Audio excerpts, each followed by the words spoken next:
Hi guys, welcome back to my channel. बहुत दिक्कतें चल रही हैं इस देश में, बहुत कुछ चल रहा है। जैसे वोट चोरी हो रहे हैं और भी बड़ी चीज़ें चलती ही रहती हैं, और बारिश इतनी हो रही है, और रोड्स का क्या हाल हो रहा है। दिल्ली का तो हाल बिल्कुल ख़त्म हो चुका है। पर हम इन सब चीज़ों के बारे में बात नहीं करने वाले। आज हम बात करेंगे सबसे ज़्यादा, सबसे इम्पोर्टेंट, सबसे ज़्यादा ज़रूरी टी के बारे में, जो कि एड्रेस करना बहुत ज़रूरी है। मतलब किस टाइप की कंटेंट क्रिएटर या किस टाइप की यूट्यूबर मैं होंगी अगर मैं उस चीज के बारे में बात ना करूं। So baby, here's the thing. I was going through my reels and I came across a very crazy reel and I was legit in shock. एकदम से ही वक्त और जज्बात बदल दिए, उन सब ने तो मॉमी के फैंस ऑफेंड कर दिए।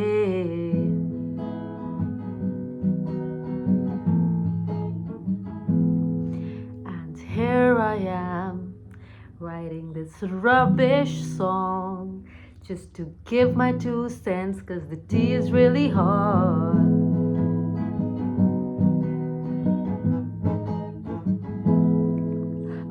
आज तक लाइफ की सारी रेसेस में मुझे हार मिली है, एंड इवन तो हार थी, but you know there was a consistency, so I was okay with it कि हाँ चल ठीक है, कंसिस्टेंटली हार मिल रही है, कोई उम्मीद ही नहीं थी। पर ये बुरी किस्मत की रेस में जो रेवल किड ने मुझे पीछे छोड़ा है ना, मतलब so apparently Apoorva was the one who cheated. And मतलब ऑनेस्टली मुझे कभी किसी सेलिब्रिटी से इतना खास फर्क पड़ता नहीं। सेलिब्रिटी तो खैर वो नहीं, इन्फ्लुएंसर से तो खासकर कोई फर्क नहीं पड़ता मुझे। बट ठीक है, उस टाइम पे मैं अपूर्वा का कंटेंट देखती थी, एंड जब वो डेट करी थी मैंने वो फेज भी देखा था, and I was actually very happy for her उसकी डेटिंग फेज में। And when she broke up मैंने वो वाला फेज भी देखा था। So when she made it public कि हाँ उसका ब्रेकअप हो चुका है, तो मैंने बहुत सिंपैथाइज करा था उसके साथ कि अरे यार, एक तो वैसे ही आजकल के टाइम में it is so hard to find a genuine person, और मतलब इसने अपने पास्ट ट्रॉमास वगैरह बताए थे एक बारी कि she was in a very long lasting relationship. उसके बाद अब जब ये रिलेशनशिप में आई फिर से इसके साथ ऐसा हो गया, सो मैंने बहुत सिंपैथाइज करा था उसके साथ। And now when I get to know she was the one who cheated, मुझे ऐसा लग रहा है कि मेरे साथ चीट हो गया क्योंकि मैंने गलत इंसान के साथ सिंपैथाइज करा, and it is very frustrating. मतलब आई मीन मेरा नर्क में तो पेंट हाउस करके पकड़े जाने पे जिससे शर्म ना आ। Wait, do you really think Apurva cheated? Utsav is also a struggling influencer and is struggling influencer bro, he is an investment banker.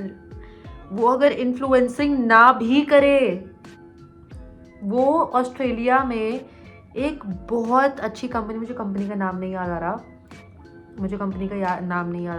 उसकी उसमें था, प्रोफाइल में था। How can you call him an a struggling influencer man? What?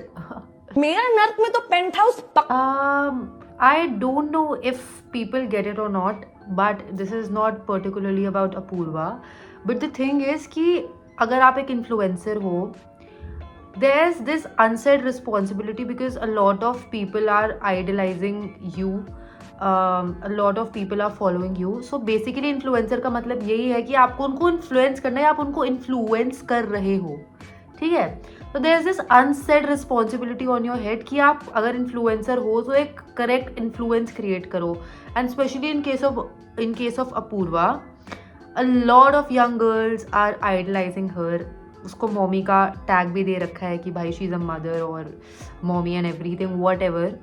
So I feel कि अगर इतनी young लड़कियां उसको फॉलो कर रही है और आप उनको बोल रहे हो कि भाई प्यार इज शिट, एंड आप ऐसा फैला रहे हो कि भाई सामने वाले इंसान ने आप पे चीट करा, while you were the one who cheated. So I am sorry, you are not a good influencer.